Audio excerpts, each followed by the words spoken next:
What's up, wavers? Welcome to PhD and Waves. Welcome to another video. In today's video, I'm going over what exactly are waves. I feel like a lot of people know what waves look like, but they don't know exactly what waves are. So in today's video, I want to break it down to a scientific level so you have a better understanding of what your hair is doing when you get 360 waves. For me, over the last 3 years of me having this YouTube channel, I actually studied waves and I figured out what waves exactly were. And I basically took my hair from having a bunch of forks, being dry, having a lot of weak sides. I pretty much transformed my own 360 waves into way better connections and overall just better 360 waves. So in today's video, I'm just gonna break down everything you need to know of what waves are, and hopefully if you have a better understanding of what waves are, that will help you improve your own 360 wave pattern. All right, so I got these wigs to help you guys understand what waves are. I'm really gonna break this down for you guys. So let's talk about before you have waves. So before you have waves, you have curls. If you don't have curls, you can't get 360 waves or 180 waves, 540 waves, whatever wave pattern you have. It's pretty much all the same concept. So before you have waves, you have curls. As you can see, all these curls, they're tangled, they're unorganized, they're going all over the place. This is pretty much a good example of your hair before you have waves. So let me break it down from the root of your hair. This is where your waves begin to develop. So before you have waves, your hair is basically sticking up, it's unorganized. And let me show you guys this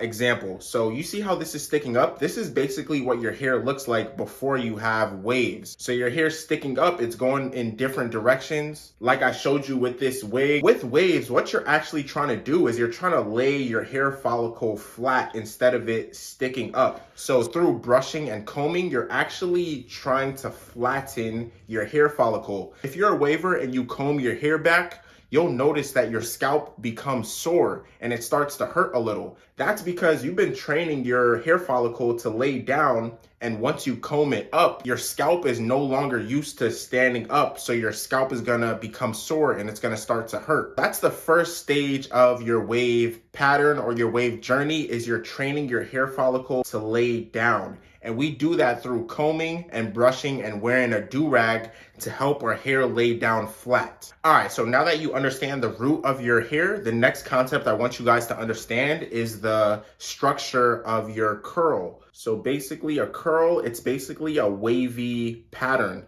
It goes up and down similar to the ocean. That's why they're called waves, is because they mimic the ocean. They go up and they go down. And that's basically the same structure of a curl. As you can see, there's an upward curl and a downward curl. For waves, what we're trying to do is we're trying to organize our curls in a way where we're lining up all the upwards curls and all the downwards curls. And we're basically creating a long line of each upward curl and each downward curl. And that brings me to this wig. As you can see the waves on this wig. It's the same concept as a waver. We're basically just lining up each row of curls, as you can see, and that basically creates the wave pattern. It's basically just an alignment of all the upwards curls and all the downwards curls, and that forms the wave pattern. But how do we create this wave pattern? Like, it's not like we could take each individual curl and line them up next to each other. It doesn't work like that. The only way that we can line up our curls is through stretching them and pulling them. And how do wavers do that? We basically do a lot of combing and a lot of brushing, and this eventually stretches our curl, and our curls eventually line up next to each other, which creates the long row of upwards curls and downwards curls. Like as you can see on this wig, all these curls are stretched out equally to each other, so they create the wave pattern. So basically, you know, through brushing, you're stretching the curls. Hopefully you guys can see that. Look at that stretch. That's basically exactly what wavers are doing with their hair. They're basically just stretching their curls, and eventually once you comb and brush your curls for a long period of time,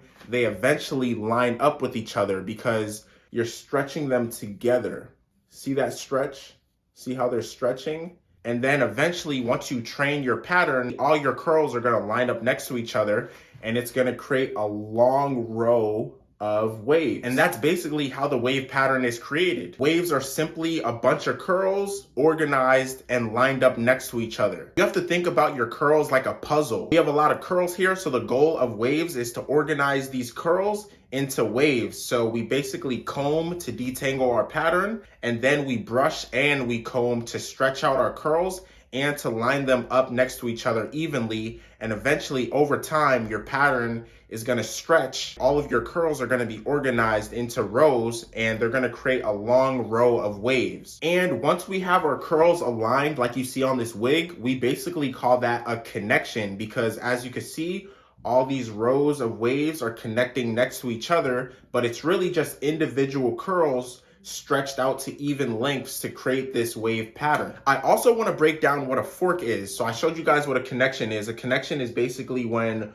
one row of curls are lined up next to each other, like the upwards curl and the downwards curl are lined up next to each other. A fork is when a curl is just stretched at a different length. If you stretch this, you see how it's no longer aligned? That's when a curl is either overstretched or understretched, and that's what creates a fork. It's basically when a curl is just not lined up next to the curls next to them, and it creates a fork. So if I stretch this curl longer than the others, it's gonna create a fork, which is the opposite of a connection. That's why it's so important to brush your pattern together, so all the curls could be stretched at the same length. So you wanna brush your curls all at the same time so they could all flow together and be stretched together. That's also why you should be brushing your pattern equally all over your pattern. You wanna brush the top and the sides and the back all equally so they could all be stretched together and form connections. If you're brushing the right side more than the left side, it's gonna be uneven because you're gonna have the right side more stretched and more elongated than the left side, and that's gonna create forks in your pattern. And I know a lot of other wavers say comb your forks a lot, but that might create more forks because you're actually stretching that section longer than the other sides. Don't get me wrong, combing your forks can fix them and break them, but you do want to make sure that you're correctly breaking your forks so you don't overextend those curls and create more forks. Like as you can see with this wig, let's say I have a fork here. If I comb it a lot, it might extend and create another fork. So you have to be very careful when you're combing and brushing your pattern to make sure everything is lined up evenly to create a long connection of waves. Going back to the forks concept, you might see on your curls, you have a bunch of ripples and you might be discouraged, but what you have to understand is you might have to grow out that fork, and then that new growth is actually gonna be your actual trained pattern. Because like I said, all these curls, they're basically already trained. Your DNA already trained these curls to be extended to the length that they're gonna be extended to. So still train these curls because you're gonna control them, right? You're gonna keep stretching them, you're gonna keep combing and brushing, and then once you get that new growth, your new growth is gonna be trained because as soon as it grows out of your scalp, it's gonna be instantly trained because you're already stretching that curl. So basically you're already combing, then once it grows out of your scalp, it's already gonna be trained. That concept is really gonna improve your wave pattern. You're not necessarily training the hair on your head because it's already trained, it's already scrambled, it already has forks. You're basically training the hair that's gonna grow out of your scalp, and this is basically just a steering wheel. You're taking these curls, you're stretching them, and then once that new growth comes out of your scalp, it's already gonna be trained and it's already gonna fall in line with your pattern. And that's a secret to breaking forks. So don't worry about in the beginning of your wave journey or in the middle of your wave journey about having forks that won't break. Just continue to stretch them, continue to extend them, and then once that new growth comes out of your head, they're instantly gonna fall in line with your new trained pattern. And that's a good way to break your forks. Just make sure your angles are correct. You just have to continue to stretch everything evenly all around your head. And then once everything is stretched evenly, that new growth is automatically gonna flow into your new pattern and it's gonna form a connection. But you do have to look at your pattern and figure out like, which part of your curl do you have to stretch out more? Do you have to stretch this part down more?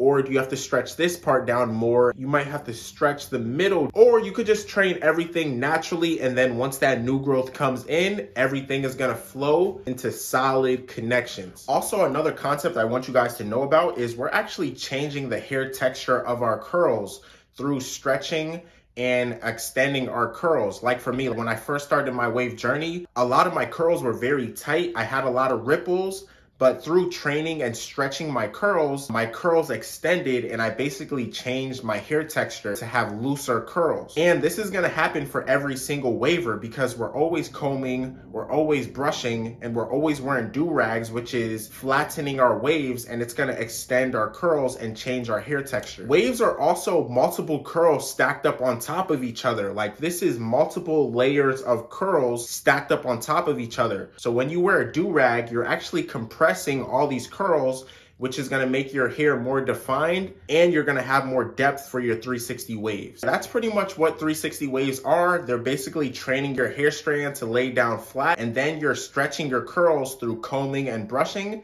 and then eventually your curls are gonna line up evenly next to each other, and this is gonna create a long row of waves of your upwards curls and your downwards curls, and this is gonna create the wave pattern. And then lastly, through wearing a do-rag and brushing, you're compressing your waves, and then you're gonna have multiple layers of waves, and this is gonna improve your depth and definition. Also, when you wolf, you actually have more control over your curl because you have this entire hair strand to comb and brush. If, for example, if your hair is super short, you can't really control that curl. But once your hair gets longer, you have way more control to help your hair lay down and to control the direction of your curls. That's why it's super important to wolf out your 360 waves to help you improve your 360 wave pattern. If you guys do want to learn more about the science of waves, I have a ton of ebooks where I pack so much more information. You can head over to my website, ph3andwaves.com, where I break down all these 360 wave concepts in a more scientific way to give you guys a better understanding of what 360 waves are. But with that being said, make sure to hit the thumbs up button, make sure to subscribe. I'll see you guys in the next one. Peace.